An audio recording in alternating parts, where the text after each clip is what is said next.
여러분과 함께 이렇게 기도도 하고 말씀도 나누고 예배할 수 있음을 진심으로 감사를 드립니다.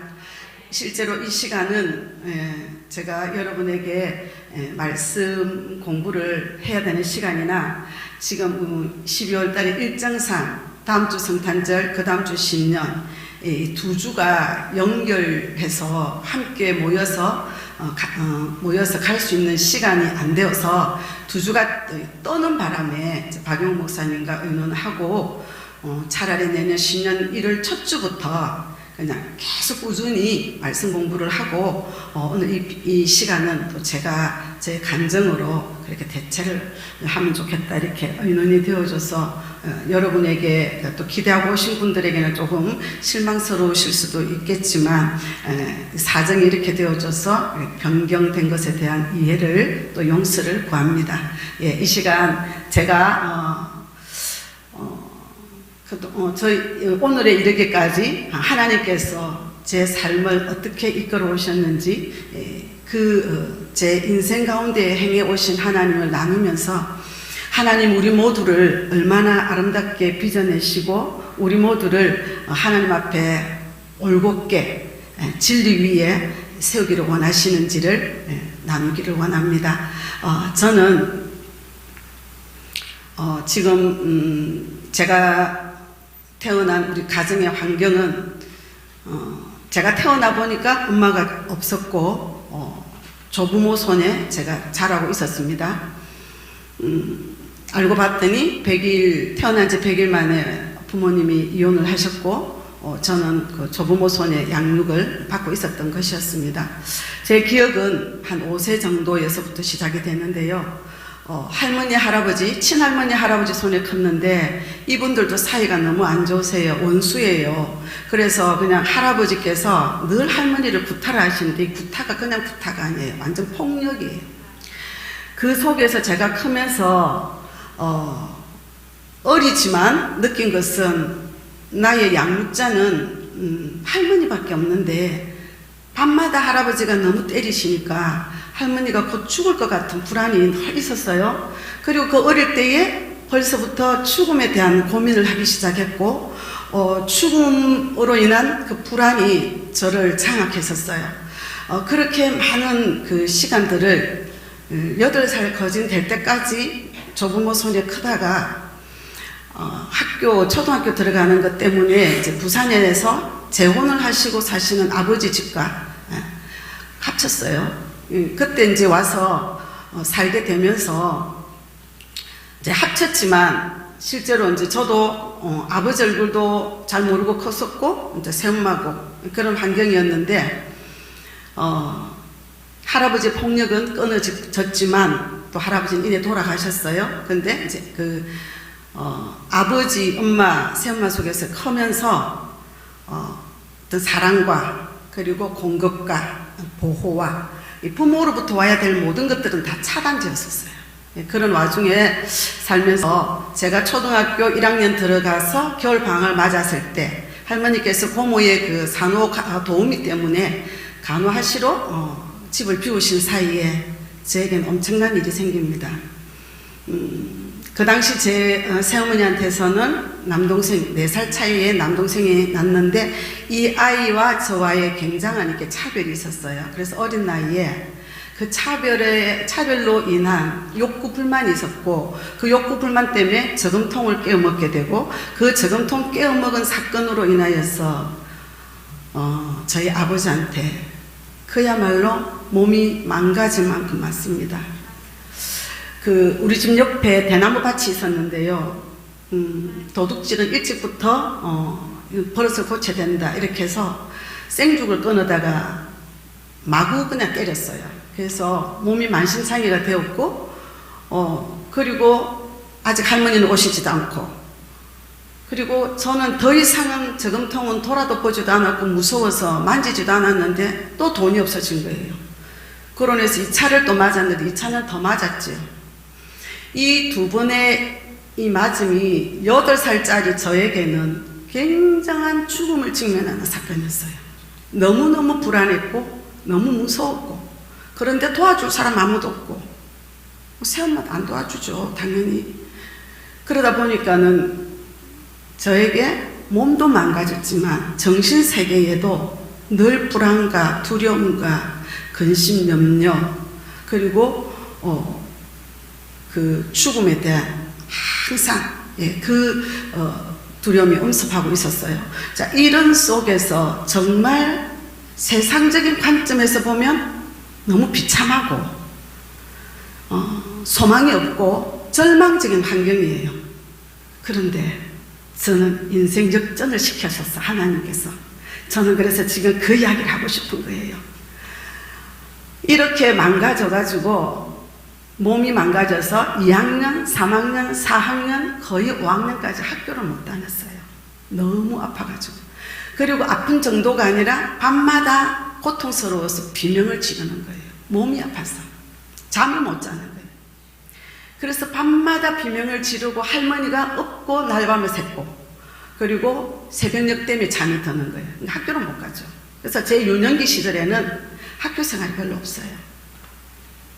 그랬는데 제 기억으로 한 5학년쯤 들어갈 쯤에 돼서 제 꿈에 주님이 찾아오세요. 아무 소망이 없는 저에게 주님이 찾아오셔서 저에게 왜 이렇게 학교도 안 가고 누워있느냐고, 누워있는 저에게 찾아오셔서 아파서 학교를 못 갑니다. 어디가 아프니? 여기도 아프고 저기도 아프고 만신창이가 되어놓으니까 막 다 갖다 댄 거예요, 이야기를. 그랬더니 주님이 그래, 내가 고쳐줄게. 그러시면서 그 어린 나이에 이해하기 쉽게 어떻게 치료를 하셨냐면, 옛날에는 다방이라는 곳이 있었고 다방에 가면 곽성냥이 있었죠. 그 성냥을 가지고 탁 불을 켜더니 제 몸에 대버렸어요. 근데 그 꿈에서 아뜨거 하면서 일어났는데 놀랍게도 그 이후로 제 몸이 나아지기 시작했어요.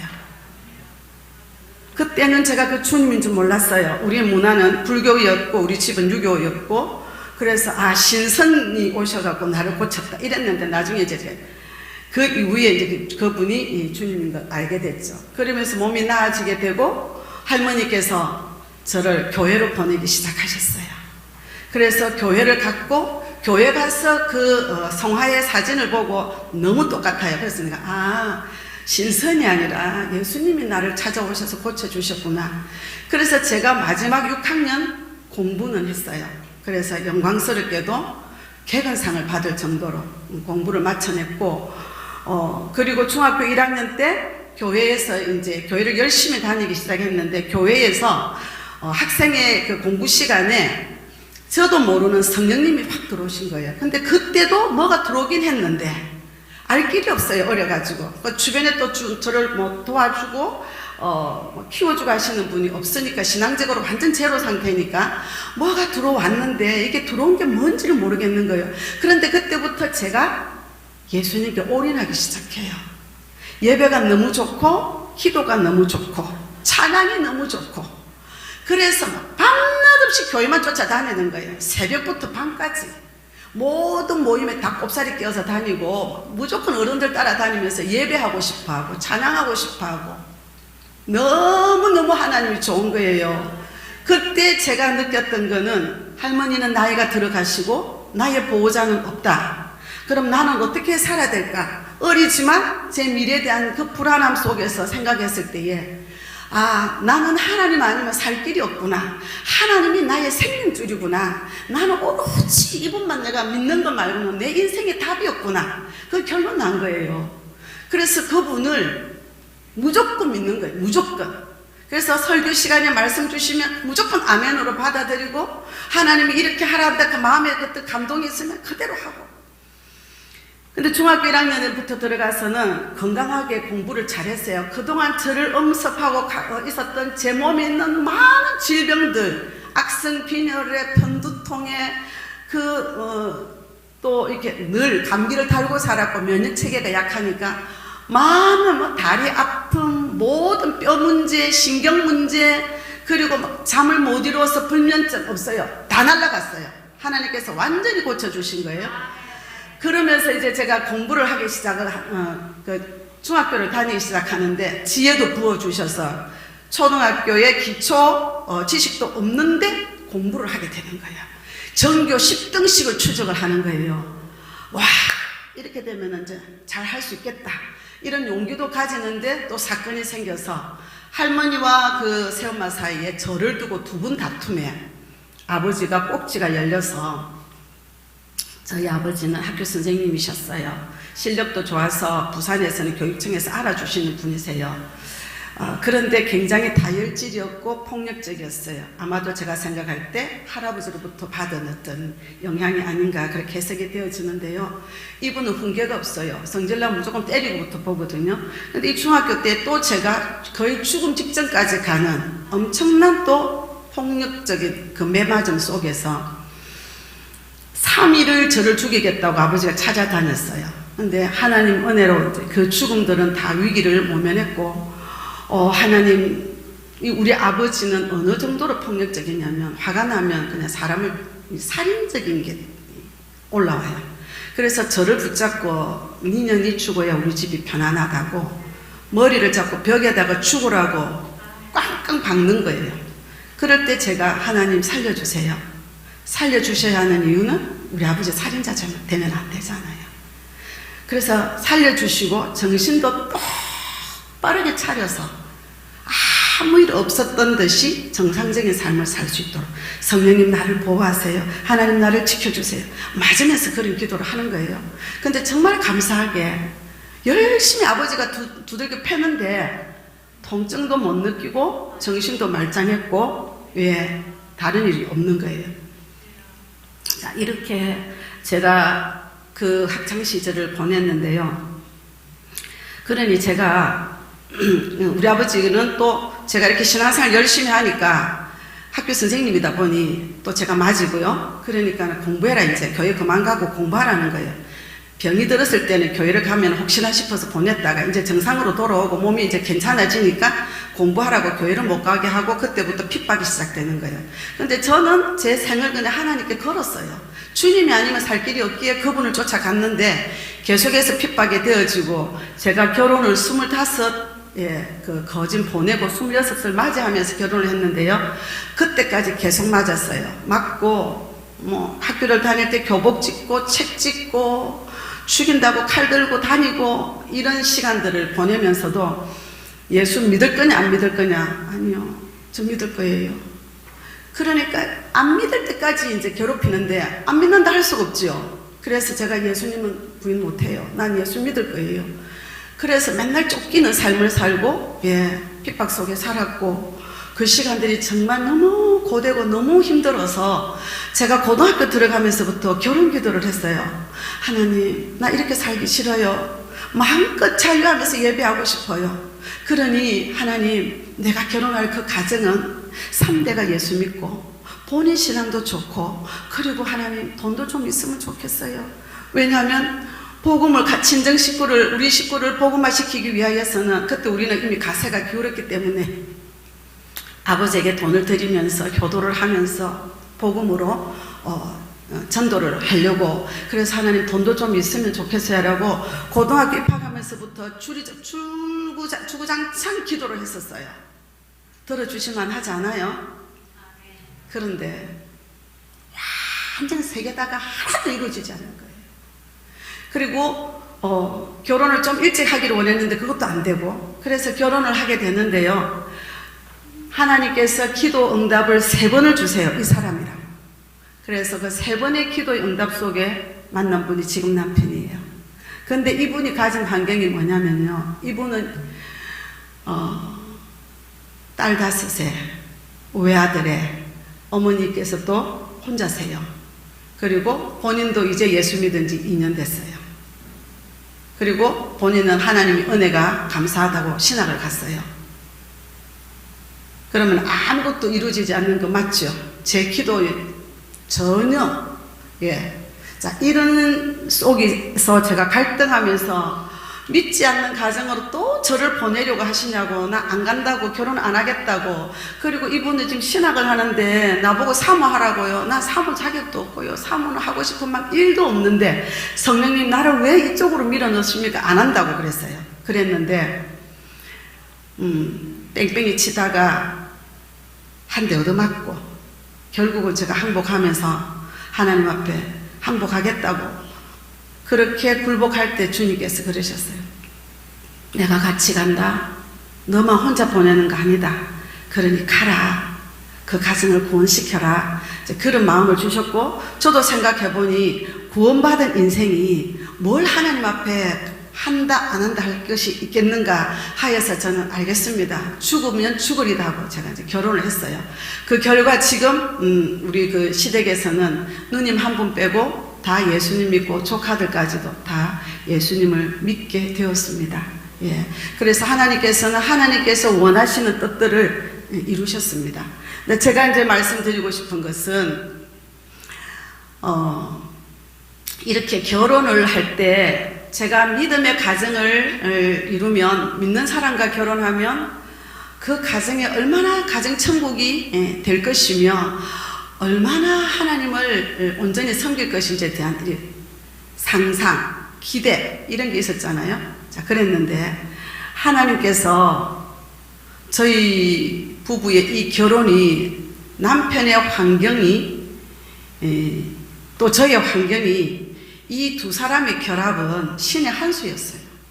왜냐하면 남편은 독자로서 살았기 때문에 사랑도 많이 받았고, 그리고 어쨌든지 그 가정 가운데 어려운 형편이었지만 여형제들보다는 남편 중심이었고 이랬었고, 그런데 저 같은 경우에는 잘하는 환경이 이렇다 보니까 제 안에서는 너무도 많은 결핍이 있는 거예요. 정서적인 결핍, 애정의 결핍, 공급받지 못한 결핍, 그리고 인정받지 못한 결핍, 늘 부모로부터 거절당하고 폭력적으로 맞고 살았고, 그런 것들에 대한, 그로 인하여서 이 사람에 대한 이 애정에 대한 그 결핍과 이 모든 것들이 제 안에는 너무너무 많았는데, 그러니까 저 남편 목사님은 늘 받는 것에 익숙하고 받으시는 것에 대해서는 너무 잘하시는데 줄 줄 모르고, 저는 받고 싶은 열망이 너무 큰 사람이고, 이러니까 이 두 사람의 결혼은 신의 한 수셨던 거예요. 제가 하나님 앞에 결혼을 해서 했는데 어떻게 해서 이런 남편을 주셔서 어떻게 나한테 이렇게 사랑을 못 베푸냐고, 들어가기만 하지 나오지를 않는다고, 왜 저만 주게끔 만드냐고, 나도 받고 싶다고 참 많이 이렇게 고통스러워 했었어요. 그런데 하나님께서 저희 부부가 결혼을 해서 시골로 이제 그 사역을 가도록 하셨어요. 근데 시골에 가가지고 이제 그 시골 개척교회를 한다고 저희가 파송을 받아 갔는데, 어느 날 아침에 저희는 기도를 마치고 들어왔는데 교회에서 기도 소리가 못 알아듣는 어떤 소리를 합니다.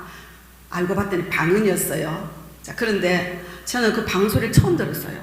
왜냐하면 제가 고신척에서 자랐거든요. 그 당시 고신은 성령론을 인정을 안 했었어요. 그래서 제가 저 무슨 소리지, 왜 못 알아듣는 외국어네? 그랬더니 남편 목사님, 아니 당신은 방언 몰라? 그랬더니 들어봐야 알죠. 몰라요. 그랬더니 아니 교회를 그렇게 다니고도 방언을 몰라? 몰라요. 그래서 이제 고린도전서를 펴주시면서 이게 방언이라고 설명을 해주시는데, 제가 뒤통수한테 맞는 것 같았어요. 아니 내가 그렇게 교회를 열심히 다니고 하나님을 찾았는데 세상에 이걸 모르고 살아? 그러면서 이제 그해 여름에 휴가를 기도원으로 가가지고 바위에 앉아서 주구장창 저도 방언 달라고 기도를 했었어요. 근데 그때는 방언은 안 주셨어요. 그리고 교회로 돌아와서 남편하고 같이 기도를 하는데, 밥만 먹으면 기도, 밥 먹고 하는 건 기도였어요. 부르짖는 기도, 하나님 영계를 열어주세요, 하나님 만나고 싶어요, 하나님 알고 싶어요, 이런 신령한 체험들을 하고 싶어요 라고 기도를 했는데, 세상에 하나님의 세계를 열어주는 것이 아니라 영의 악한 영의 활동들을 보여주시는 거예요. 그래서 이 영안이 밝아져 가지고 영의 소리도 듣고, 귀신도 보고 별별 일이 다 생기는 겁니다. 너무 무섭고 어디 누구한테 교육받을 데도 없고. 그래서 하나님의 세계를 보여주시고 하나님을 알기를 원하는데 어떻게 귀신의 세계가 먼저 열립니까? 근데 하나님께서 실제적인 영의 세계고, 너가 이 세계를 모르면 살아갈 수가 없다. 그렇게 감동을 주셨어요. 그래서 저희들은 정말 이 악한 영의 세계를 그때에, 목사님도 사실 체험이 없는 분이고, 저도 교회는 열심히 다녀도 이런 영계에 대한 체험은 없었는데, 둘이는 하여튼 엄청난 영적인 체험들을 합니다. 그러면서 하나님께서 말씀의 은혜를 주셔서 말씀을 보고 그 말씀의 깨달음을 주시고 우리 안에는 기쁨이 충만한 겁니다.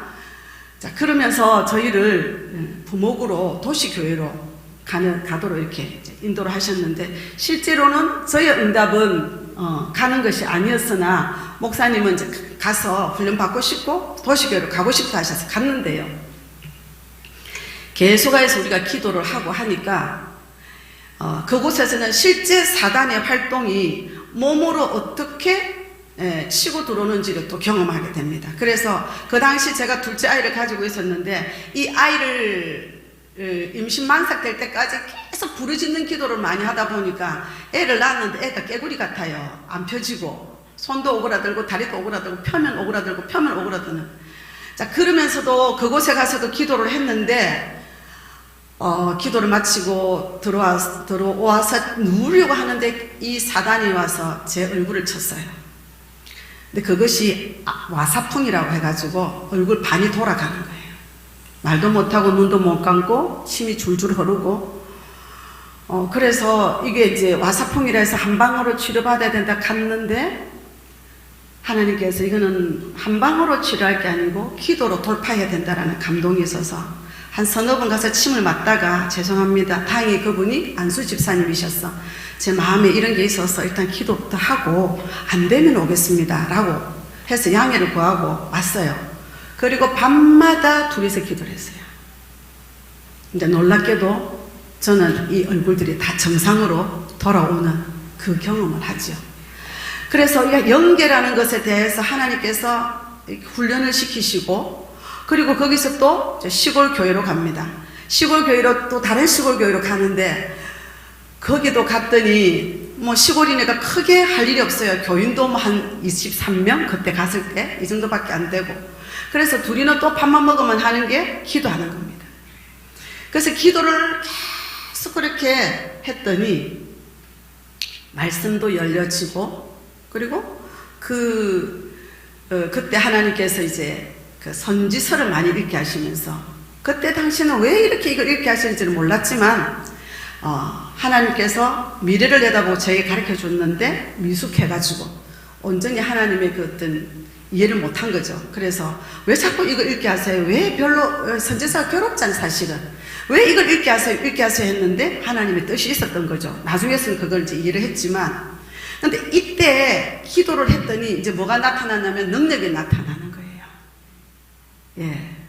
그래서 목발 짚고 다니시는 분, 기도하면 목발 던지고,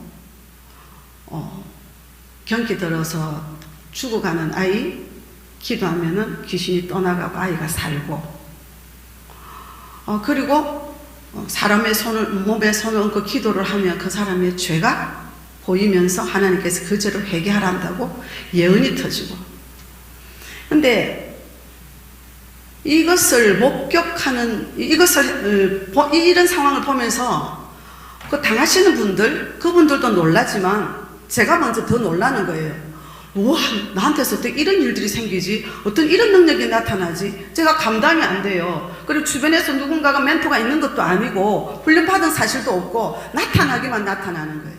자, 이것이 참 제 마음 가운데서 부담이 되었는데, 그 은사를 행하면서 저 안에 갈등이 뭐였냐면, 이걸 어떻게 사용해야 하는 것이 가장 좋은 것인가라는 것에 대한 이해도 없는 것도 괴로웠지만, 무엇보다도 이렇게 능력이 나타남에도 불구하고 제 마음이 허전했어요.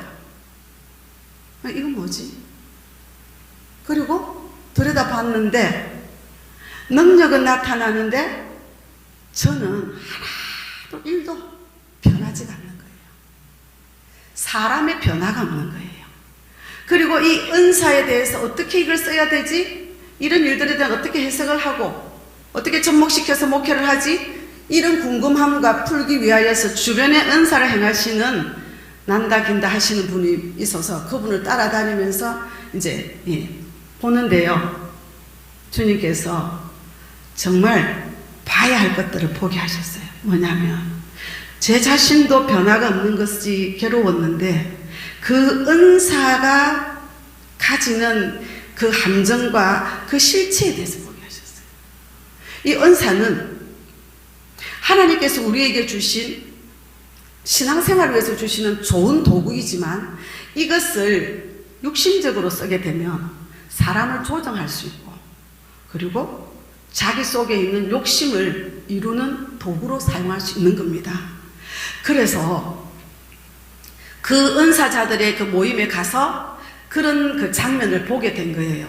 진짜 영혼을 섬기고 이 영혼을 세우는 것에 쓰는 것이 아니라 자신들의 욕망을 채우고 자신들의 원함들을 이루는 것을 보게 됐어요.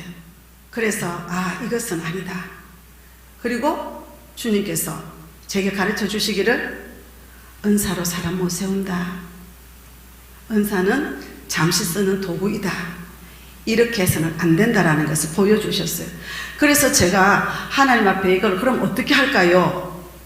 고민을 하게 됐죠. 그래서 저의 변화 없는 삶이 저는 더 괴로웠고 어떻게 이걸 해야 될지도 모르겠고 그러는 중에 개척을 하러 도시에 나오면서 이 문제를 끌어안고 하나님 앞에 기도하는 중에 영성원이라는 곳으로 제가 인도를 받아요. 그래서 영성원에 갔는데 이 영성원은 뭐 하는 곳이냐면 자아 파쇄와 영의 해방을 시키는, 훈련시키는 곳이었어요. 그래서 우리가 예수 그리스도를 믿으면서 우리 안에 있는 자아가 파쇄되지 아니하여서 영이 해방을 못하고 영이 주도하는 삶을 살지 못한다. 그래서 자아 파쇄를 시키고 영이 주도하는 삶을 사는 그 훈련을 시키는 기관이었어요. 근데 저에게는 은사는 나타나는데 내가 변화없는 것 때문에 고민하는 저에게는 이게 딱이었어요. 옳거니 여기를 가야 되겠구나. 그래서 거기를 갔어요.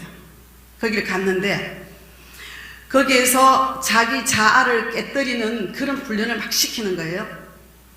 자, 그러면서 하나님 음성, 사단의 음성, 육신의 자기의 음성, 그래서 하나님 음성 쪽으로만 가야 되고 이게 육신적인 것인지 사단적인 것인지 분별해서 이건 다 내쳐야 되고 그러면서 이제 이 자아 파쇄하는 것들을 훈련을 시키는데요. 저희가 얼마나 다녔는지는 정확하게 기억은 없어요. 그런데 제가 이 자아 파쇄가 너무 잘 된다고 생각을 했어요. 왜냐하면 제가 변화되기 시작했거든요. 그래서 제 마음에 좀 평안이 있고 그리고 제가 이 삶을 좀 잘 살아낸다라고 생각을 할 쯤이었어요. 되네, 되고 있네 라고 할 쯤이었어요. 그랬는데 어느 날 아침에 사건이 생깁니다. 일주일에 한 번씩 그곳을 갔는데요. 우리 집은 화장실이, 욕실이 하나밖에 없어요. 그래서 제가 아이들을 먹을 간식을 챙기고 늦게 오면 식사도 챙겨놓고 가야 돼서 남편 목사님 보고 먼저 좀 씻으시라고, 그러면은 제가 음식하고 나면 덥고 땀나니까 씻고 바로 가게끔 이런 배려를 부탁을 했는데 목사님은 성경을 펴면은 함몰돼 갖고 이걸 다 잊어버려요. 그러다 보니까는 제가 씻으려고 딱 들어가려고 하면 쏙 들어가는 거예요. 근데 이게 여러 번 반복되다 보니까 제가 그날은 그래, 주님 제 자아를 파쇄합니다. 제 자아를 십자가에 겁니다. 저분을 용서합니다. 내가 저분을 관용합니다. 이러면서 이제 그냥 기다리면 무료하고 더 시간이 지루하게 느껴지고 길게 느껴지면 또 혹시나 문제가 생길까 싶어서 안 다려도 되는 빨래를 끄집어내서 제가 시간을 벌기로 다리고 있었어요. 자, 그랬는데 남편 목사님이 씻고 나오시면서 뭐라고 얘기하냐면 자, 빨리 들어가서 씻으라고. 그 말을 듣는 순간 어디서 그런 저항력이 나왔는지 폭발적인 괴성과 함께 내가 죽어야 정신을 차리겠습니까? 그러면서요, 다리든 다리미를 그대로 내리 찍어버린 거예요. 그랬더니 다리미 판이 쫙 내려앉아버리고 옷도 구멍이 나고. 그런데 그 순간 성령의 조명하심이 확 들어오면서 나의 죄인됨이 비춰지면서 온 방을 구르는 거예요. 주님 잘못했어요. 주님 잘못했어요. 내가 이런 자인 줄 몰랐어요. 내가 이런 죽일 죄인이었어요. 그러면서 막 온 방을 구르는 거예요. 주님 용서해달라고. 정말 이 머리가 산발이 되어지고 콧물 눈물 침몰 할 것 없이 막 쏟아내면서 괴성을 지르면서 댕굴댕굴 뒹굴고 돌아다니는데 이거는 사람이 뒹구는 게 아니에요. 그럴 수가 없어요. 제가 볼 때 나중에 정신 차리고 보니까 한 1시간 정도 갔더라고요. 1시간을 방을 돌았어요. 이러니까 또 우리 목사님은 사람도 어질고 순하고 다 좋은데 이런 제 모습을 보고 너무 놀래가지고 여보 미안해, 여보 미안해, 정신 좀 차려봐, 여보 미안해. 그런 소리가 안 들리는 거예요. 주님, 제가 죽을 죄인입니다. 저를 살려주세요. 저를 구원해주세요. 제가 이런 자입니다. 그러면서 구르면서 뭘 느끼냐면 내가 자아가 파쇄되는 줄 알았는데, 내 자아가 죽은 줄 알았는데, 아니 그럼 이렇게 폭발적으로 나타나는 나의 자아는 무엇이야? 주님 도대체 이건 뭐예요? 이해할 수 없어요. 그렇게 뒹구면서 떠오르는 게 그게 로마서 7장 8장 4절. 로마서 7장 원하는 바 선을 행치 않고 원치 아니하는 악을 행하는 나, 이 엄청난 이 자아, 하나님을 대적하는 자아, 그 발견 앞에서 제가 완전히 죄인됨이 무엇인지를 발견하게 되고 하나님 앞에 나는 정말 죽을 죄인이구나. 하나님이 구원하여 주지 않으면 소망이 없는 자구나. 그것을 경험하게 됩니다. 그리고 그렇게 구르는데 주님이 갑자기 이제 그만 울고 씻고 가라는 거예요. 또 그 말씀을 딱 들으니까 거짓말같이 눈물이 뚝 끊어지고 그렇게 뒹굴던 제가 이제 정신을 차리고 일어나서 샤워하고 씻고 목사님 보고 갑시다 이랬어요. 아마 목사님 보실 때 저 진짜 정상인가 했을 정도로 제가 생각해도 참 믿기지 않는데 그렇게 또 그곳에 가서 훈련을 받습니다. 그리고 또 얼마의 시간이 지나고 그곳에 가서 기도를 하는 가운데에 러시아에서 오신 한 선교사님이 저녁 집회 가운데에 안수기도를 하셨는데 이미 그날 기도회 때 성령님께서 제게 충만히 와 계셨어요. 그래서 제가 그걸 알았어요. 주님께서 일하시구나 알고 있었는데 그분이 안수하신과 동시에 성령이 불이 떨어진 거예요.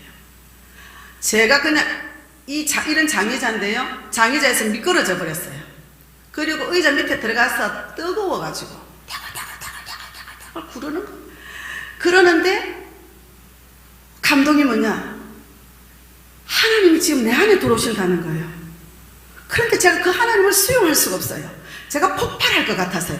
다이너마이트 터지듯이 제가 폭발할 것 같았어요. 주님 안 돼요, 안 돼요, 들어오시면 안 돼요, 지금 터질 것 같아요. 그만 들어오세요, 그만 들어오세요 이러면서 막 떼굴떼굴 굴렀어요.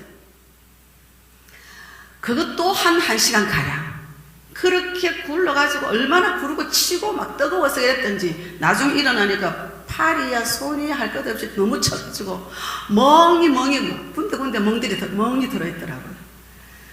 이렇게 성령을 체험을 하고 하나님 앞에서 이제 내가 진짜 하나님 앞에 어떻게 살아야 되는지 이런 것들을 고민을 하면서 이렇게 가는 중에 그 영성원은 또 하나님께서 이제 그만 다녀라 해서 이제 그만 다니고 이제 있는 가운데에서 그 영성원 다닐 때에 그때의 그 영성원에서 추천해준 책들이 있어요.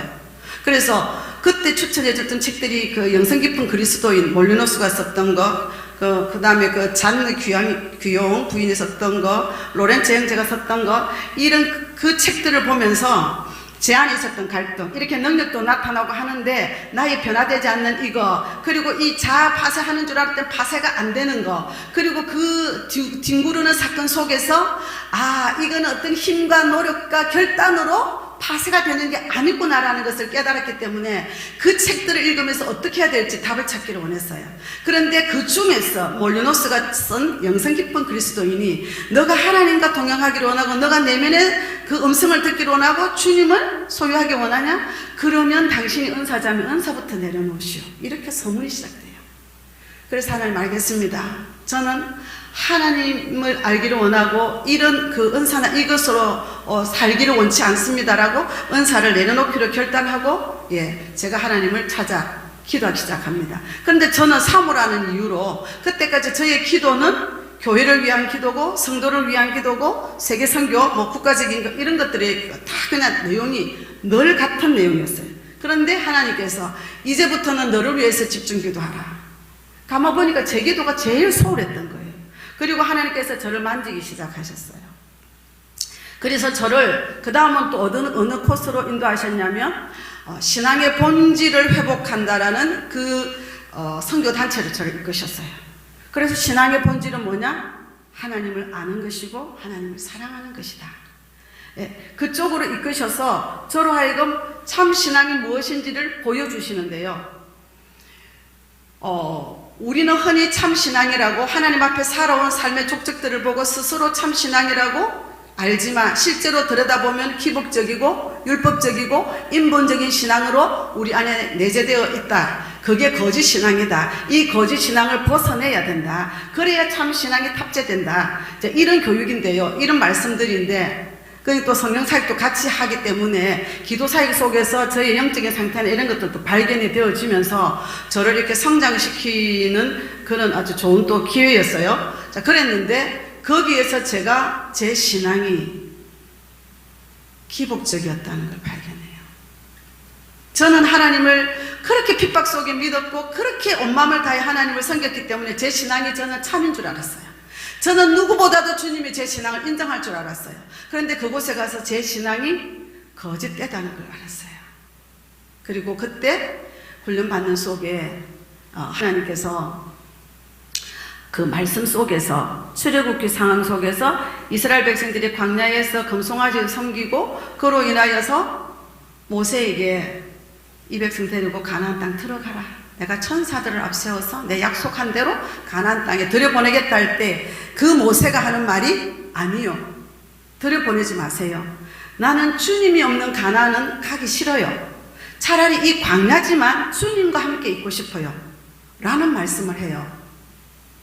근데 그 말씀을 읽는데 제가 주님 저 신앙 참신앙 아니었어요. 저 이렇게 주님 앞에 핍박받았고 이렇게 주님 위해 살았는데 왜 제게 제 신앙이 거짓이라고 자꾸만 말씀하세요? 기도 사역을 해도 그렇고 제 스스로도 자꾸 그게 부딪히죠.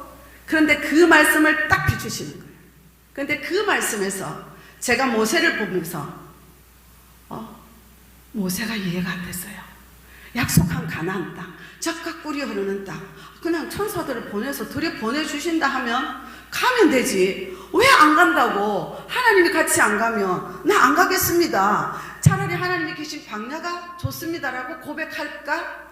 이게 무슨 말이지? 라고 생각하는 순간 성령의 조명하심이 있었어요. 그래서 제가 주님은 어떤 주님으로 신앙하는지를 비추셨어요. 그때 제가 정말 주님을 사랑하지 않는다는 것을 알게 됐어요. 제가 주님을 믿는 것은 제 안에 저의 목적이 있었고 제가 하나님 앞에서 잘 되기를 원했고 주님이 원하시는 그런 주님과 사랑 관계, 친밀함의 관계가 아닌 제 삶이 아프고 힘드니까 주님이 안 되었기에 주님만 붙잡아야 내가 산다고 여겼기에 그래서 주님을 붙잡았고 또 제가 받았던 신앙 교육이 기복적이었어요. 그러니까 내가 주님을 붙잡고 살아야 내가 복을 받을 수 있고 인생의 문제가 형통케 되고 이런 것들은 제 안에 저장이 되어 있고 그것이 나의 신앙이라고 그것이 바른 신앙이라고 제가 착각하고 살았던 거예요. 그래서 제가 그 참 신앙 앞에 설 때 제 안에서 거부 반응이 팍 오는 거예요. 그러면서 주님 비춰주세요. 제가 지금은 지금 안에서 저항이 오지만 그러나 이 저항으로 봤을 때는 분명히 뭔가 잘못된 것 같고 하나님께서 제게 주시고자 하시는 참 신앙을 제가 갖기를 원해요.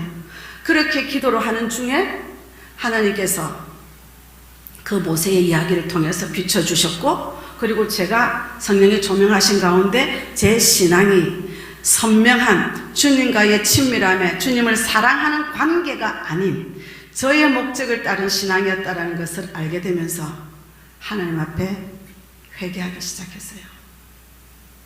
하나님, 내가 하나님을 잘못 믿은 거 맞네요. 나의 유익과 나의 문제 해결과 나의 필요에 의해서 내가 주님을 믿은 거 맞네요. 모세처럼 정말 주님을 사랑했더라면, 주님과 친밀했더라면 주님이 없는 아무리 좋은 것이라도 소용이 없다라는 이 고백이 저도 되어져야 되겠고, 이 모세의 고백이 나의 고백이 되어야 되는데, 그렇지 않은 걸 보니까 제가 가짜가 맞았네요. 거짓신앙이 맞았네요. 그러면서 그때부터 하나님 앞에 제가 제 안에 들어있는 거짓된 것들을 보여주세요. 드러내주세요. 제가 이것을 토하여내기 원하고 제가 참 신앙을 갖기를 원합니다. 그러면서 이제 시루어 가는 거예요. 그렇게 시루어 가다가 참 하나님께서 은혜를 주셔서 많이 이제 성장을 했어요. 그렇게 하는 중에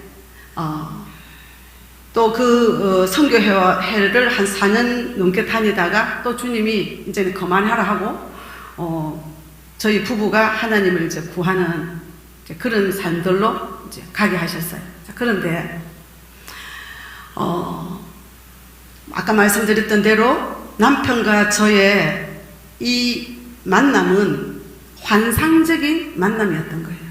그래서 남편은 이 주는 것이 안 되는 분이고, 저는 다고가 너무 강력한 사람이고, 그러다 보니까 두 사람이 바람 잘 날이 없는 거예요. 너무너무 자주 다투고. 그래서 제가 이 남편과의 이 다툼의 문제로 인하여서 심각하게 고민을 하고, 때로는 진짜 이거 이혼해야 되는 거 아니야? 이혼하자고 말을 할 때도 있었고. 자, 그런데 하나님께서 어느 날 또 하나를 보여주십니다. 남편과의 다툼 속에서 제가 남편이면 당신은 사랑도 많이 받고 컸고, 그러면 내가 살아왔던 삶을 다 이야기했고, 당신은 나의 남편이니까 나에 대한 배려가 있어야 되고 이렇게 해야 되는 거 아니냐고 또 그런 문제로 다툴 때였어요. 그런데 남편이 소리가 원래 소리 치는 분이 아닌데, 그날은 다투다가 소리를 팍 지르면서 줄 것이 없는 내게 왜 자꾸 요구하냐고. 나는 내게 줄 것이 없다. 하나님께 구해라. 왜 나를 자꾸 달라고 하느냐. 나도 내가 나를 지금 어떻게 할 수 없는데. 그런 말을 하는 순간 제 영안이 열리면서 그 남편과 제 사이에 있는 투명한 바리케이트를 보는 거예요. 벽을 보는 거예요. 그러면서 주님께서, 저는 저의 아픔이, 저의 힘듦이 남편을 통해서 좀 도움을 받고 싶었지만, 하나님은 그 사건을 통해서 너는 내 앞에 홀로 서라. 이 감동을 주시는 거예요. 그래서 남편에 기대고 끊임없이 남편에게 다고 막달라 마리아가 되어서 살았는데, 그것이 이제는 하나님께서 그 속에서 저의 죄인됨을 또 한 번 더 보게 하시고, 남편은 남편대로 우리가 얼마나 죄인되었는지, 우리의 살았던 그 환경으로 인하여서 만들어지고 조성되어 있는 우리 인간됨이 어떤 것인지를 보여주셔서, 남편은 남편대로 그 성장한 그 과정으로 인하여서 자기의 자아가 그렇게 강하고, 저는 저의 성장한 그 과정을 통하여서 저의 자아가 그렇게 강력해서, 둘이는 하나님이 깨트리지 않으면은 조화가 안 되는, 연합이 안 되는, 그래서 이 인간의 죄인됨, 이 죄인됨이 얼마나 비극적이고 얼마나 처절한지, 이게 해결이 안 되면 이혼할 수밖에 없겠구나, 이게 안 되면 평생 이렇게 다투다가 종치겠구나, 이것을 보면서 주님께서 답이 거기 있는 게 아니고, 남편에게 있는 게 아니고, 너가 내 앞에 홀로 서라. 근데 시간이 지나서 제가 눈치를 챘어요. 정리가 됐어요. 만약에 남편이 저를 긍휼히 여기고 불쌍히 여겨서 저에게 올인하고 저를 너무너무 잘 챙겨줬더라면, 저는 하나님께로 못 갔을 거예요. 저는 남편에게 그 남편이 주는 위로, 남편이 주는 사랑, 거기에 함몰되어서 하나님께로 못 갔을 거예요. 저는 지금 제가 여러분과 더불어서 무슨 얘기를 하고 싶으냐, 저의 성장의 그 환경도, 그리고 이 결혼하여서 살아가는 이 남편과의 그 환경도 너무도 하나님이 조성하신, 하나님 쪽으로 가기에는 너무 좋은 환경이었더라는 거죠.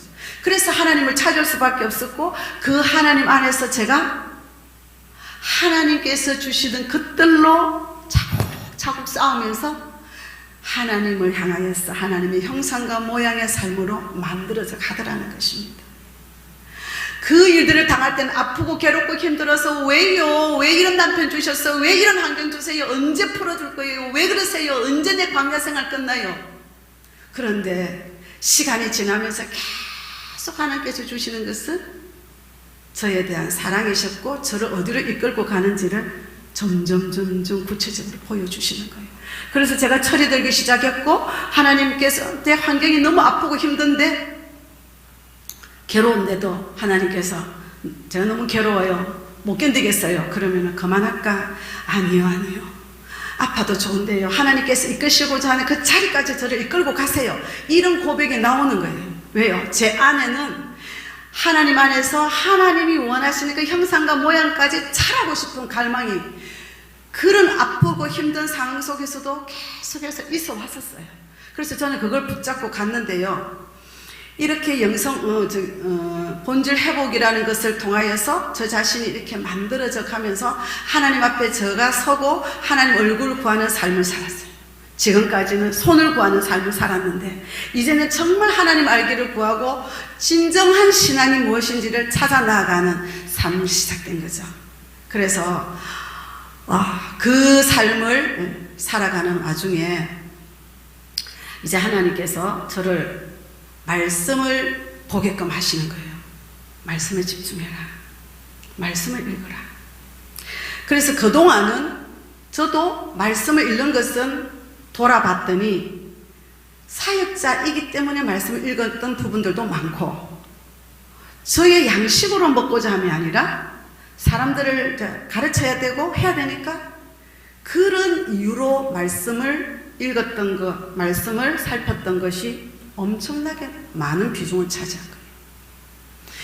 그래서 이 말씀을 펴서 이제는 정말 내가 서기 위해서, 살기 위해서 말씀을 먹는데요, 이 말씀을 공부하고, 그리고 하나님께서 저를 성경 읽어지네라는 곳으로 또 연결시키셔서 거기에서 이런 한 푼 돈 들이지 않고 훈련을 받게 하시는데요, 이 말씀을 보면서 제가 이 말씀 안에서 얼마나 하나님을 말씀으로 만나는지요, 하나님께서 저를 이 말씀을 통해서 만나 주시는데 그 기쁨이 형용할 수가 없는 거예요. 하나님께서 저를 오랫도록 창세기 3장에 머물게 하세요. 아담 하와 짓는 이야기, 하와 이야기, 선악과 이야기, 아담 하와의 범죄 이야기, 그리고 그 가정의 깨어짐, 죄의 유입, 구속의 시작, 모든 성경의 엑기스인 그 3장에서 계속 저를 데리고 가시고 그 속에서 저를 보게 하세요. 그러면서 성경을, 신구약을 읽으면서 넘나들게 하시는데요, 통으로 성경이 보이는 거예요. 구속사가 꿰뚫어지는 거예요. 그리고 하나님께서 창세기에서 요한계시록까지 하나님이 어떤 마음으로, 어떤 비전으로 우리 인류 역사를 이끌어 가시는지 보이는 거예요. 더 감사한 것은 오는 세월 속에서 저의 죄인됨을 발견하게 하셨고, 하나님 앞에서 그 죄인됨을 쏟아내며 정말 하나님, 나는 구원받아, 하나님만이 구원자가 없습니다, 하나님만이 나는 구원자입니다, 구원하여 주시기를 요청해서 오로지 한 분 예수 말고 너에게 구원자가 없음을 고백했고, 그로 인하여서 제가 구원을 받았고, 그리고 그분 안에서 산다는 것이 너무너무 감사했는데, 이 말씀을 통해서 하나님께서 다시 모든 것을 재정립시켜 주시는 거예요. 그래서 이 창세기 3장에서 하나님이 아담을 통하여서 그 아담이 하나님의 형상과 모양으로 지음을 받은 그 아담이 나라는 것도 동일시하게 하셨고, 아담이 범죄한 것이 나의 범죄로 이게 동일시되는 계시가 임하는 거예요. 저는 선악과 옆에 간 적도 없고 그 시대에 태어난 적도 없고 제가 선악과를 따먹은 일도 없는데, 아담의 범죄가 나의 범죄라는 동일시가 계시를 통해서 일어나는 거예요. 그래서 이 아담이 지은 하나님을 거역한, 내 스스로 하나님 되고 주인 되어 살겠다라고 하나님을 반역한 이 아담의 범죄가 곧 나의 범죄임을 인식하고 깨닫고, 이것이 하나님에게서 끊어질 수밖에 없고 영원한 불못에 들어갈 수밖에 없는 근원적인 죄라는 것에 대한 깨달음, 그걸 주시면서 하나님 앞에 제가 이런 죄인입니다라고 통곡하고 애통하며, 하나님 이런 죄인입니다. 몰랐습니다. 아담 따로 나 따로였는데 내가 아담이었습니다. 제가 아담이었습니다. 그리고 여기서 끝나는 것이 아니라 로마서 6장으로 저를 이끌고 가시고, 로마서 6장에서 마지막 아담인 예수 그리스도를 통하여서 그 나의 죄인됨과 그 구속을 완성시키시고 부활하셔서 나에게 영광스러운 하나님의 자녀됨과 자녀로서의 누려야 되는 그 특권과 그 권세와 그 영화가 어떠함을 또 동일시로 보여주시는 거예요.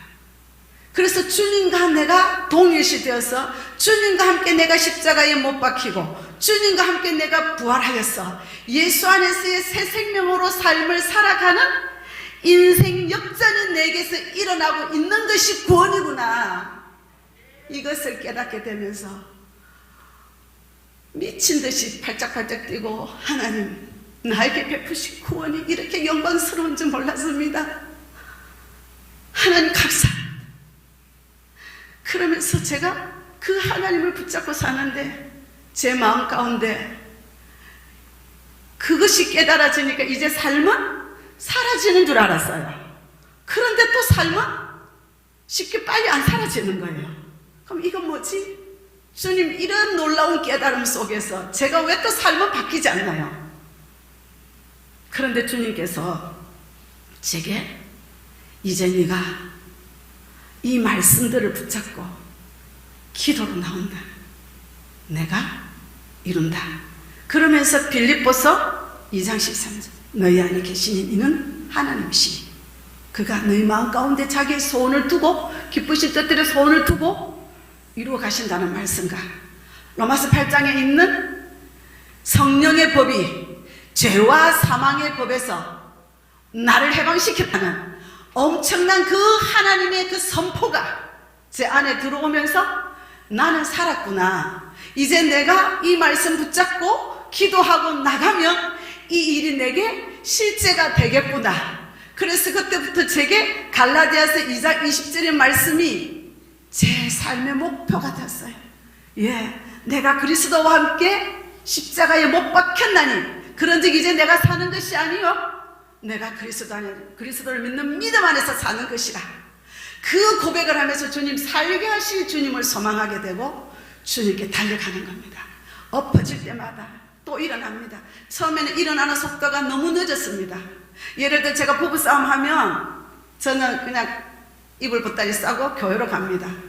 가서 철야를 하든지 아니면 3일 금식을 하든지, 그래야 하나님께서 제가 용서받는다라고, 적어도 대가 지불을 이 정도는 해야 내가 용서받지 않겠나, 제 나름대로 세운 기준과 그 규정을 가지고 주님 앞에 나갔습니다.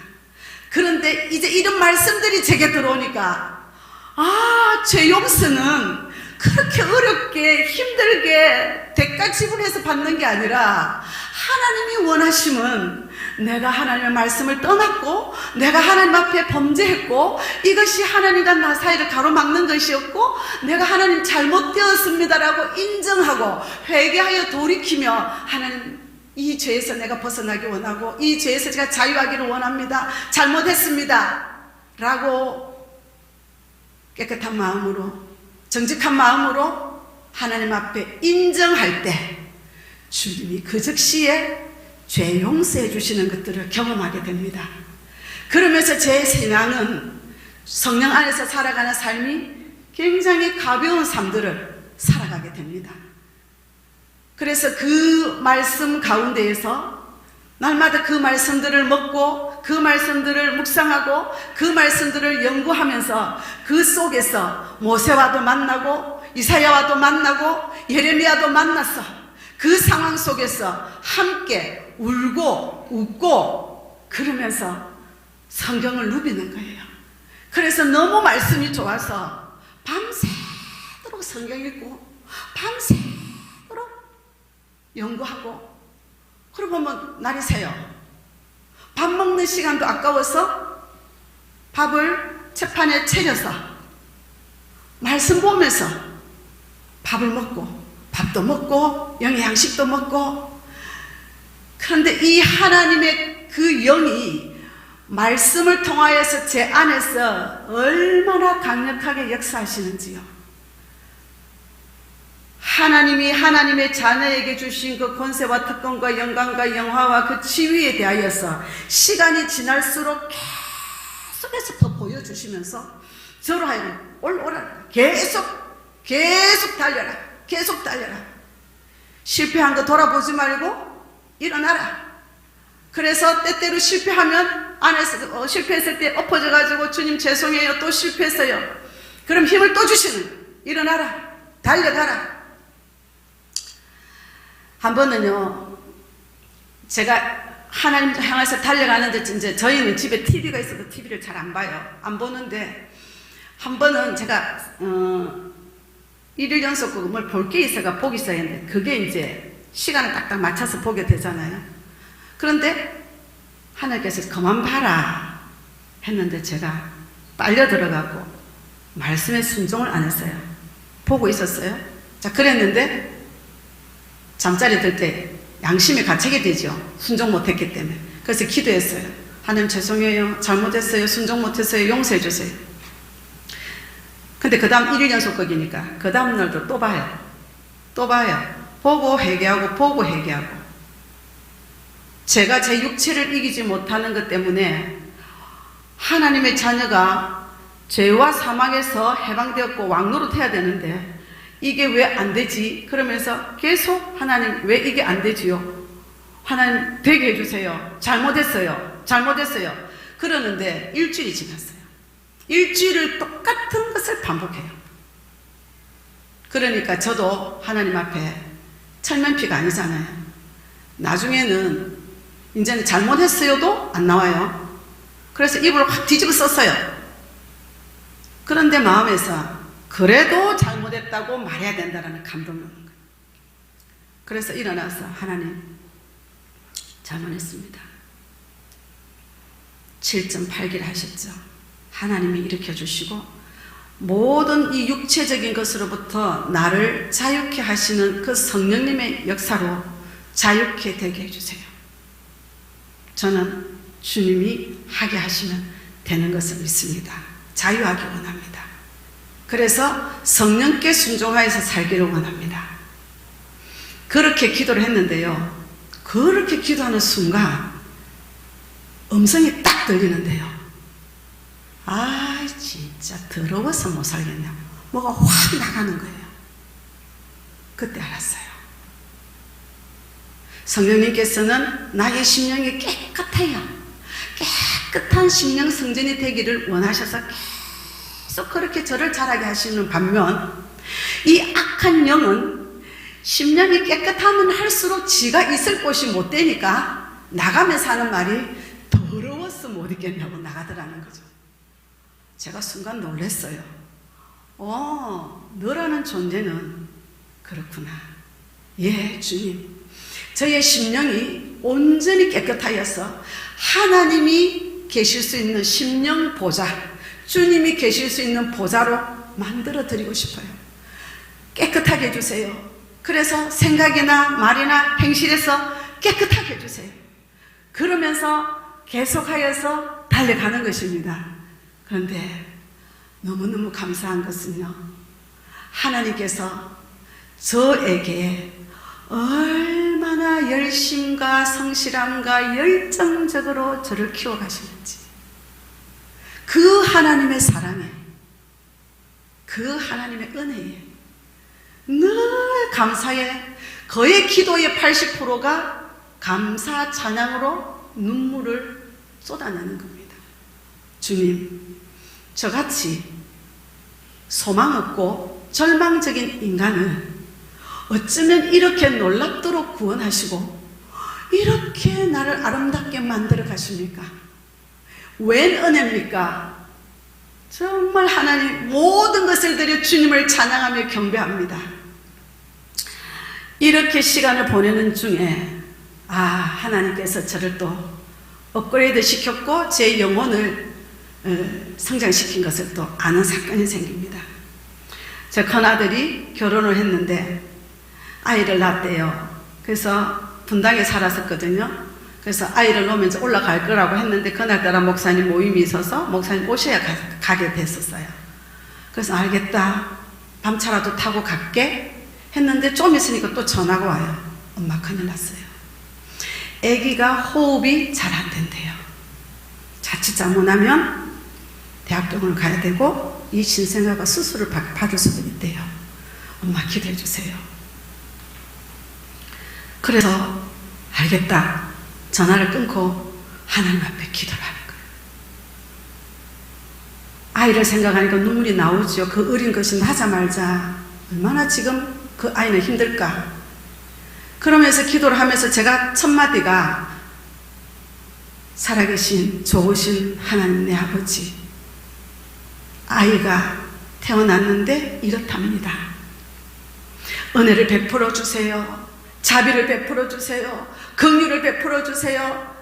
기도를 하는데 순간 제 입을 확 돌리셨어요. 할렐루야. 지금까지 베풀어 주신 은혜가 족합니다. 지금까지 저에게 주신 하나님의 사랑이 족합니다.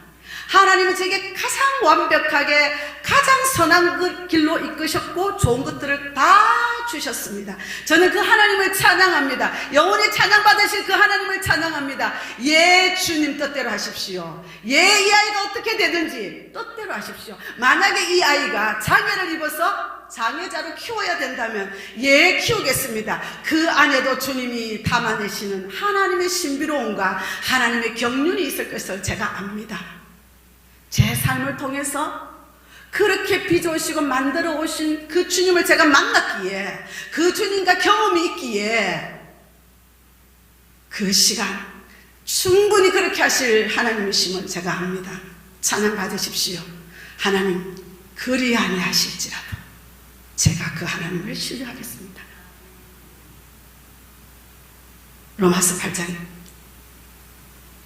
그 뜻대로 부르심을 입은 하나님의 자녀들에게는 모든 것을 합력하여 선을 이루시니, 나에게 가장 좋은 것을 주시는 하나님, 내가 그 하나님을 신뢰합니다. 저 안에서 터져 나오는 그 감사와 찬양과 경배로 인하여서 혼자서 예배를 드렸어요. 평안이 몰려오고요, 기쁨이 몰려오는데요. 주님 감사합니다. 언제 저를 이렇게 키우셨어요? 제가 이런 고백을 할 수 있도록 이렇게 키우신 성령 하나님 감사합니다. 그래서 마음에 올라가거든. 예배를 해라. 그래서 남편이랑 밤차를 타고 가서 아이들이 그 머무는 병원에 가서 예배하자. 아이는 더 두고 봐야 되고 진행이 나아진 게 없어요. 하나님께 예배하자. 그래서 네 사람이 하나님 앞에 예배를 했습니다. 전능자 하나님, 우리에게 베푸신 은혜가 족합니다. 하나님을 몰랐을 때에는 그저 하나님 다고 막달라 마리아로 살았고 손을 구하고 살았지만, 이제는 그 하나님에 대해서 알게 하셨고, 그리 아니하실지라도 그 하나님의 사랑하심과 긍휼하심이 변함이 없이 우리를 향하여 있음을 고백하고 예배를 드렸어요. 예배를 드리고 식사를 하러 가자고 병원 아래에 있는 식당에 가서 메뉴를 주문하자마자 큰아이에게서 전화가 왔어요. 며느리에게서 전화가 왔어요. 기적이 일어났다는 거예요. 아이가 숨을 제대로 쉰다는 거예요. 그래서 하나님 감사합니다. 찬양 받으실 여호와 하나님. 제가 이 하나님 이때 이 사건을 통해서 이제는 제가 하나님을 신뢰하는 자가 되었구나. 내가 하나님을 믿는 자가 되었구나. 그 하나님이 행하신 모든 일들에 대해서 내가 그 하나님의 선하시고 인자하시고 완전하심을 내가 믿는 자가 되었구나. 이 자체가 너무너무 기쁜 거예요. 그렇게 감사할 수가 없는 거예요. 그래서 하나님 앞에 제가 소원하기는 주님, 저를 더 하나님 기뻐하시는 하나님의 형상과 모양대로 만들어주세요. 예수 그리스도의 그 형상과 모양을 제게 온전히 나타나게 해주세요. 예. 그러면서 주님이 저에게 주신 말씀입니다. 빌립보서 1장 6절 말씀 좀 띄워주시기 바랍니다.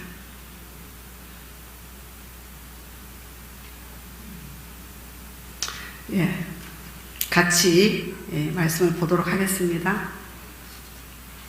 빌립보서 1장 6절 말씀입니다. 자, 아시는 분들은 아시니까 그러면 같이 한번 읽도록 하겠습니다. 너희 속에 착한 일을 시작하시니가 그리스도 예수의 날까지 이루실 줄을 우리가 확신하노라. 다시 한 번 더요. 너희 안에서 착한 일을 시작하시니가 그리스도 예수의 날까지 이루실 줄을 우리는 확신하노라. 제 심령 가운데에서 이 말씀이 얼마나 크게 와닿는지 맞습니다. 알파와 오메가 되시는 하나님, 구원의 시작과 끝이 하나님의 손에 있고 하나님께서 완성시키시는 것을 제가 믿습니다. 그 하나님을 찬양하며 경배합니다. 그래서 제가 하나님, 받은 은혜가 너무 큰데 주님 앞에 무엇으로 보답하겠습니까? 하나님, 할 수 있으면 저 순교 제물로 받아주세요. 하나뿐인 생명, 주님의 죽는 것 말고 더 가치 있는 게 있겠습니까? 이 어려운 시국에 주님이 죽을 수 있는 그 은혜를 주세요. 그래서 주님께서 그러시더라고요. 딸아, 순교는 아무나 하는 것이 아니란다. 네가 소원한다고 되는 것이 아니란다. 네 안에 너가 나를 진정 사랑하고 그 안에 나의 사랑이 충만했을 때, 나를 향한 사랑이 충만했을 때 그때 순교할 수 있단다. 그 말씀을 주실 때 제가 깨달아 알았어요. 지금까지는 제가 하나님을 아는 것, 이 믿음의 여정 속에서 하나님이 어떤 분이신지에 대해서 하나님을 알아오고 그리고 그분을 경험하고 했지만 아직 제 안에 하나님을 사랑함에 있어서는 부족한 것이 너무 많다는 것. 아직 하나님을 사랑을 제가 담아서 제 속에서 그 사랑을 드러내고 흘려보내는 데는 아직 미흡하다는 것. 그래서 주님이 네 안에 나를 향한 사랑하는 마음을 더 키워야 된다. 그래서 제가 신명기 6장 5절의 말씀처럼 마음을 다하고 뜻을 다하고 힘을 다하고 목숨을 다해서 내가 하나님을 사랑하기를 원합니다. 주님, 저에게 하나님을 더 사랑할 수 있도록 빚어주세요. 이끌어주세요. 이 말씀 가운데서 날마다 저에게 말씀을 통하여서 계시하여 주시고 어떻게 하나님을 더 사랑하며 나아가야 할지, 하나님을 사랑하는 그 표현을, 사랑하는 그 삶을 더 잘 살아낼 수 있도록 성령님 역사해 주세요. 그렇게 하나님 앞에 간구하면서 나가고 있습니다. 어찌 보면 지금 제가 여러분 앞에서 간증은 하고 있지만 저는 압니다. 지금 오늘의 이 간증은 미완성의 간증입니다. 제가 정말 주님을 사랑해서 제가 주님을 이렇게 사랑한다라고 말할 수 있을 때까지 저는 더 자라야 합니다. 그것을 말할 시간이 올 것으로 저는 확신합니다. 그리고 분명히 주님은 저를 그 자리로 이끄실 것이라는 것을 저는 믿습니다. 그래서 제가 모든 것을 다하여 주님을 사랑하고 그 사랑함이 저도 알고 주변이 알도록 넉넉히 살아내는 삶이 되어지기를 오늘도 간구하는 것입니다. 주님은 나를 믿는 자에게서는 그 배에서 생수의 강이 흘러 넘치리라 하셨습니다. 예, 제 안에서 그 생수의 강, 흘러 넘치는 그 생수의 강은 바로 주님의 사랑이라고 저는 받았습니다. 저 안에서 하나님의 사랑이 폭포수같이 흘러 넘쳐서 많은 자들에게 그 사랑을 나누어주는 자가 되기를 위하여서 계속적으로 저는 표대 되신 주님을 보고 달려갈 것입니다. 여러분, 저는 지금까지 살아오면서 하나님을 만나오는 그 과정 속에 기도를 통해서도 많은 것들을 체험했고 환상도 보고 예언도 있었고 또 다른 사람이 저에 대한 예언도 줘서 저로 하여금 힘있게 또 때때로 위로도 받고 살게도 하셨습니다. 능력도 받아봤습니다. 그런데 정말 든든하게 강력하게 저를 견고하게 세웠던 것은 바로 하나님의 말씀이셨습니다. 이 말씀 앞에서 이 말씀이 저를 제 인생을 해석을 하게 하시고 저로 하여금 하나님의 사람으로 온전한 사람으로 자라도록 이끄셨습니다. 그래서 저는 제가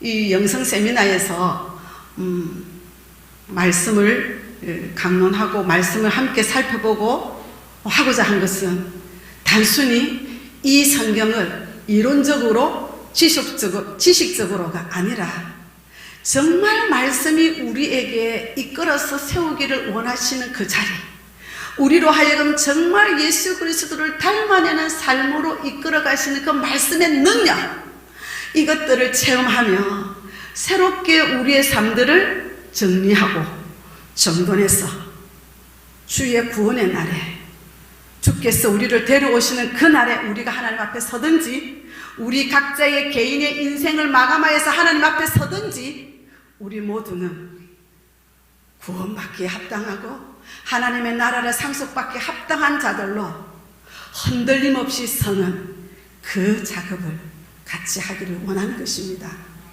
그리하여서 실제로는 지난주도 이번주도 이렇게 하기를 원했지만 이 시간적인 것들이 약간 언밸런스가 나서 정말 심플하게 깨끗하게 신년 첫 주부터 말씀으로 우리가 들어가고 이 말씀이 문자가 아니고 이론이 아니라 살아 역사하는 운동력 있는 말씀으로서 내 안에 있는 나의 나됨을 발견하게 하시고 그래서 내가 정말 멸망받을 수밖에 없고 십자가의 원수로 살 수밖에 없었고 하나님의 원수로 살 수밖에 없었던 내가 그리스도 예수로 말미암아 구원함을 받았고 하나님의 자녀로 거듭났고 하나님께서 예비하신 약속된 이 복들을 오늘도 이 누리면서 그 능력을 행하면서 열방 가운데 흘려보내면서 살다가 저 하나님이 계시는 그 나라에 다 함께 입성하는 그 영광스러운 작업을 말씀을 통하여 하기를 원하시는 것입니다. 여러분, 주님은 이렇게 말씀하셨습니다. 저에게 너 왜 천국 올라 그래? 너 왜 구원 받으려고 그래? 네, 천국 가야 되지요. 지옥 가면 안 되니까요. 이 제가 초보 때 주님께 했던 답입니다. 근데 주님이 그러십니다. 아니, 천국을 왜 와야 된다? 왜 와야 되냐면 하고 말씀하시는 순간 비추셨어요. 그게 뭐냐면요, 왜 천국 와야 되지? 지옥 가면 안 되니까요가 아니라 사랑하는 주님이 천국 계시니까요. 너무도 이게 쉬운 것 같은데, 사랑하는 주님이 계신 그곳이니까 주님이 계신 그곳에 저도 가고 싶어요. 그 심령에서의 그 탄식, 그 고백, 주님께서 저에게 끊임없이 주님을 믿는 것에서도, 주님을 따라간다 하면서도 내 안에는 이 하나님을 향한 온전함이 이렇게 가려져 있는 부분들이 있었구나, 계속하여 주님을 추구하고 달려가야 된다는 것을 주님은 또 한 번 보여주셨습니다. 그래서 사랑하는 우리 지체 여러분들, 제가 김해 삽니다. 차 타기만 하면 차만 4시간을 타고 와요. 비행기도 안 돼요. KTX도 없어요.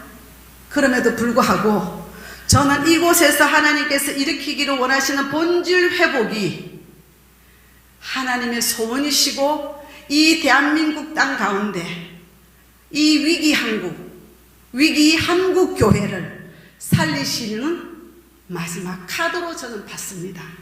그래서 이곳에 와서 합력하여서 하나님이 원하시는 본질 회복을 하기 위하여서는 회개를 해야 되겠는데, 회개가 그냥 되는 것이 아니라 말씀이 찔림을 받고 말씀을 통해서 우리가 그 말씀의 비추임을 통해서 회개의 진정한 회개의 자리로 나아갈 수 있다라는 감동을 제가 받고, 하나님, 우리 모두 말씀으로 다시 돌아가겠습니다.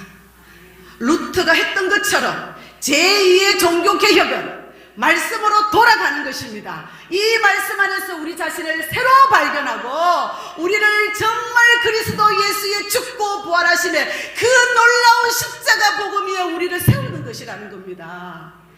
그래서 이 일에 여러분들의 시간과 여러분들의 열정과 에너지를 대가 지불하셔서 금요일 저녁 7시 반부터 더 시간을 쓰면 좋겠지만 형편상 1시간 만에 여러분들과 이 말씀의 은혜를 나누면서 우리 자신을 든든히 세우고 대한민국 땅 가운데 한국 교회를 새롭게 세우시는 일에 저와 여러분이 말씀으로 무장되어지고 실제 말씀으로 살아내는 능력으로 하나님의 마음을 시원케 하고, 한 번 더 정말 원하시는 바대로 말씀대로 한국 교회가 세워지는 놀라운 제2의 종교개혁을 함께 일으켜 보시기를 부탁드립니다.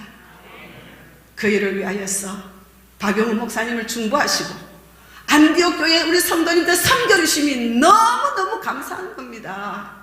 그분들이 지치지 않도록 우리를 섬겨주심에 그분들이 하늘에서 하나님만이 주실 수 있는 그 생명적인 보, 그 하늘의 신령한 보아들로 채워주시기를 중보하시면서 우리 또한 같은 형제로서 함께 서로 사랑하며 서로 위로하고 서로 격려하며 표대 되신 주 예수 그리스도를 바라보고 달려가는 저와 여러분 되시기를 주님의 이름으로 간곡히 부탁합니다.